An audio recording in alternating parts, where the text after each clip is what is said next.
What's going on with it, guys?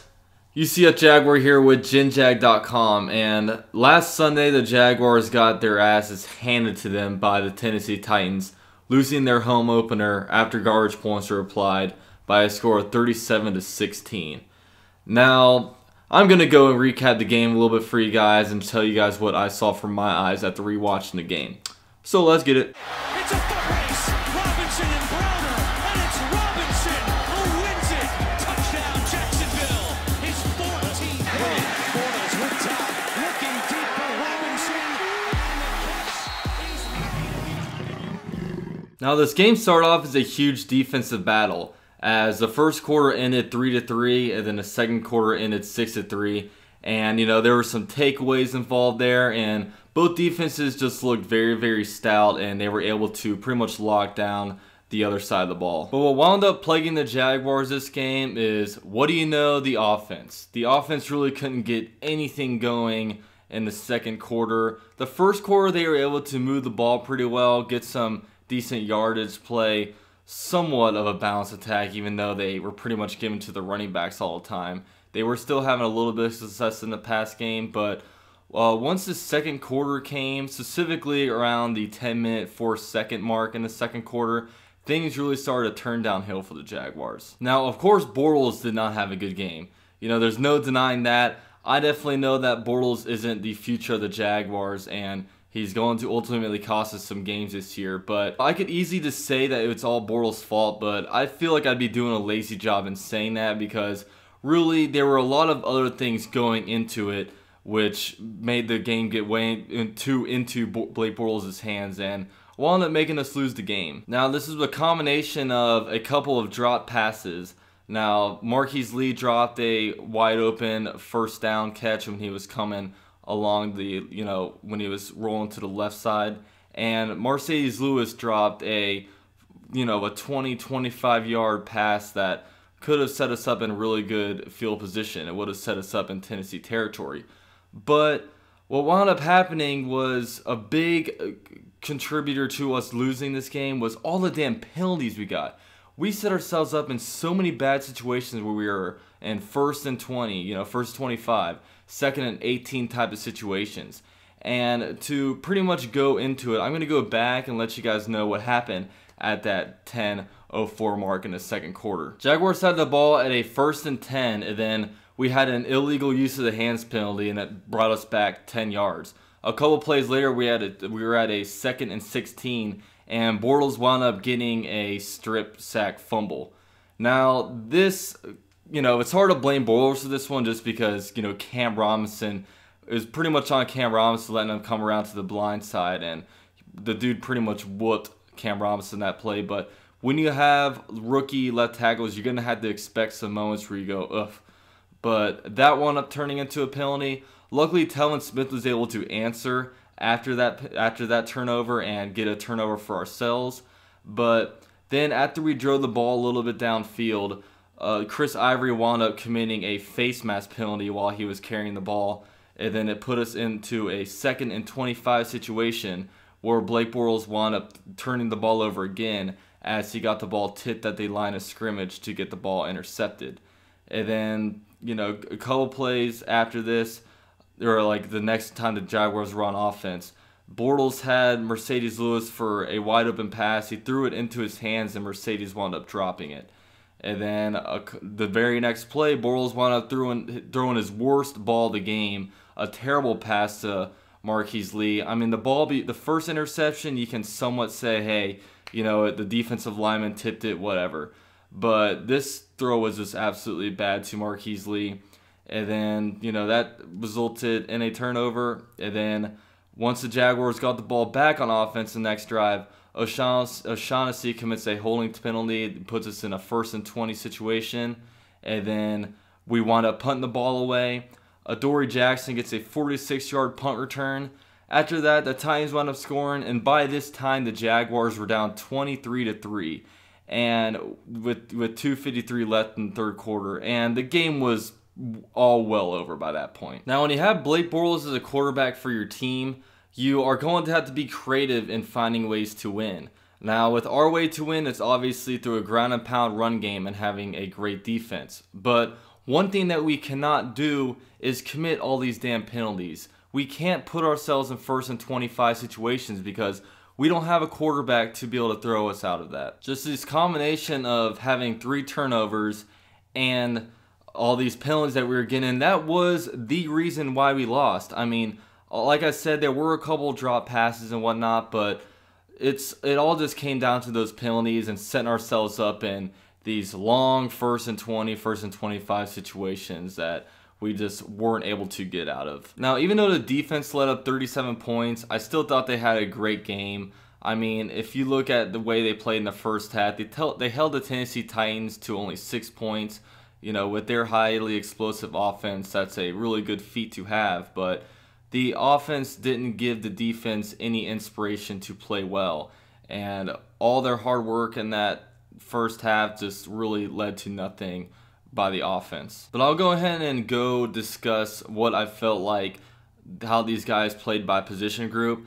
Now at running back, obviously I thought Leonard Fournette played well, and even Chris Ivory did alright, even though I thought he missed a couple holes. But one thing that I just don't understand is, like, I feel like these Jaguar coaches are getting way too cute in trying to find ways to split up the carries.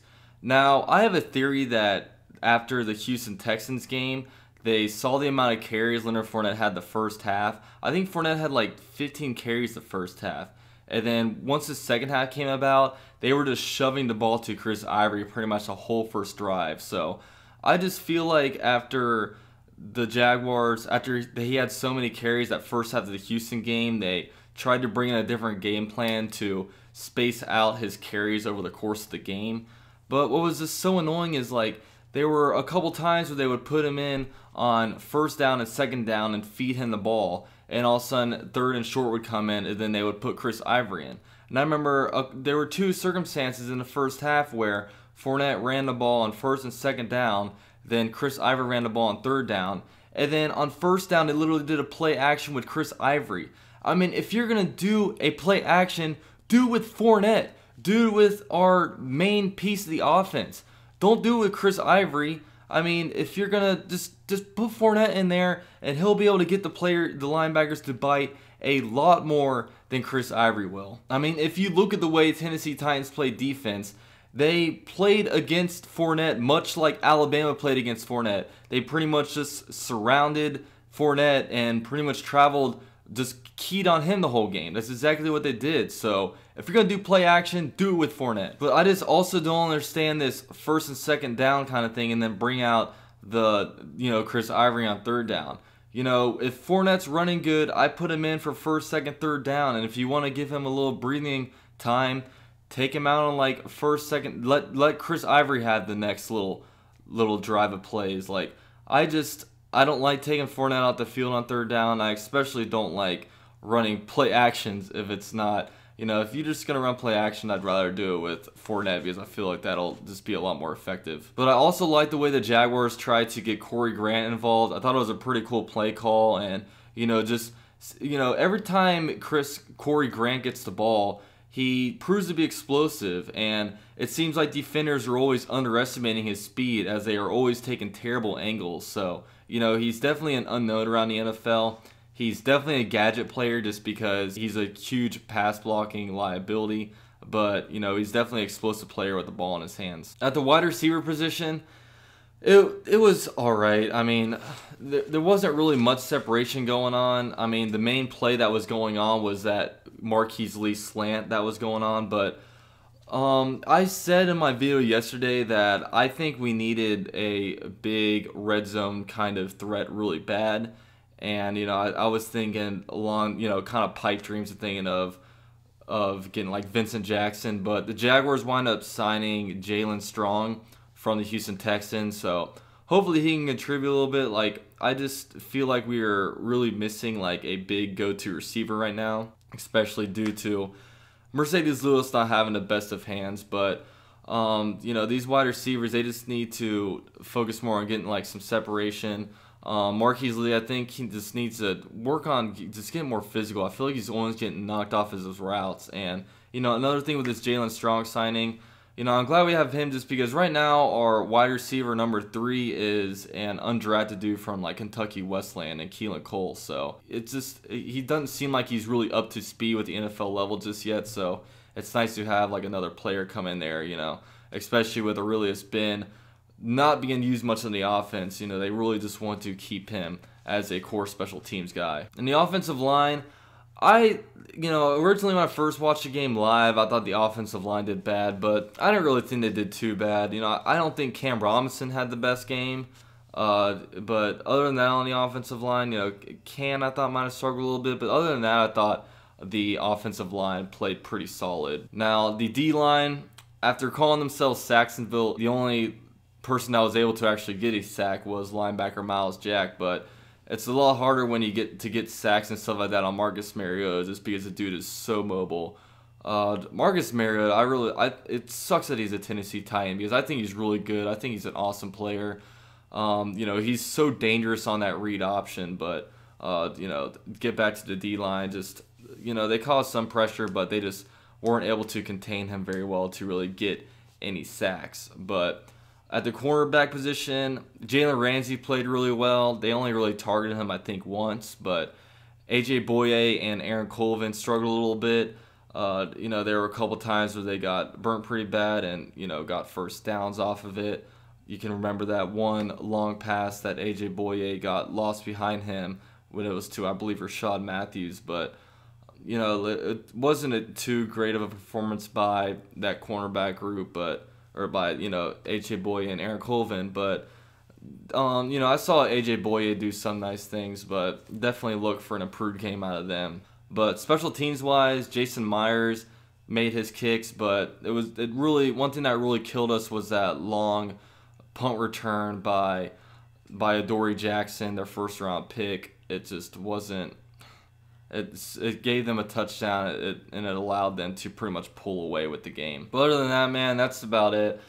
I know the Jaguars, got their butts whooped, and it obviously sucks right now that, we're coming off a game like this. But the sky's not falling yet, guys. We're 1-1, 1-1 in the AFC South. We were able to defeat Texans away.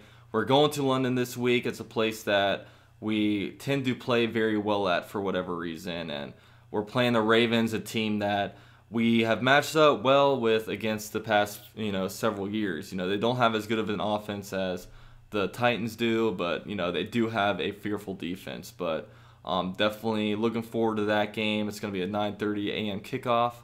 But as far as the next videos go, expect a film room video tomorrow and then a Ravens preview video coming up either Thursday or Friday. But with all that said, this is UCF Jaguar with GenJag.com. I'm out.